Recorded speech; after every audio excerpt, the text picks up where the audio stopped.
to have in-house, like without it being as Wild West as it has been? Do you like that? Like, I mean, I know it's still like crazy and nobody really knows what day-to-day brings, but do you think we're heading in the right direction just as an industry?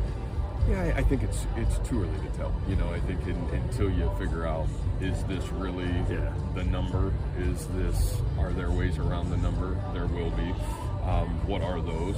You know, is it limit, you know, maybe the disparity that we have right now? I think we live in a world in college football that looks like Major League Baseball, you know, in a lot of ways. And so, you know, it's really too early to tell, I think, Chris, on that. You know, I hope that we're there, but I think, again, you're hoping because I don't think you have any clarity of this is really what's going on. I think the positive when I look at our own team is, you know, we were able to retain our football team. I think it says a lot about Iowa State football. I think if you looked at the top 20 guys in our program, probably could have made a heck of a lot more money at a lot of other places, and we were able to keep our kids home, and I think that was huge. And you know, my hope is that we continue to build forward from an administration standpoint, from a university standpoint, that we continue to have the resources to be able to compete at a really high level, because player acquisition is going to be critical for any team to be successful. Internally, how have you done that?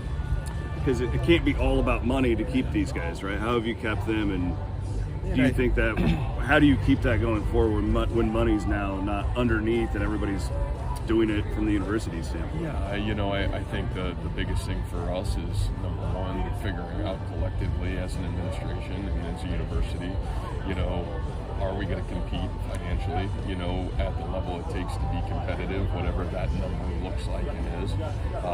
Because you're right, it is not under the table anymore, it's black and white. And, you know, but I also think the development of our football program, who we've been the last 10 years, certainly is a huge advantage for Iowa State football right now, and it's been a huge advantage to keep our football team. So, you know, we're really grateful for that, and we're not going to shy away from that. And, you know, again, that's a tribute to, you know, Jamie and the resources he's put into retention of our student athletes and nutrition, and, you know, strength and conditioning, and certainly athletic training, all those areas that are really critical for our success.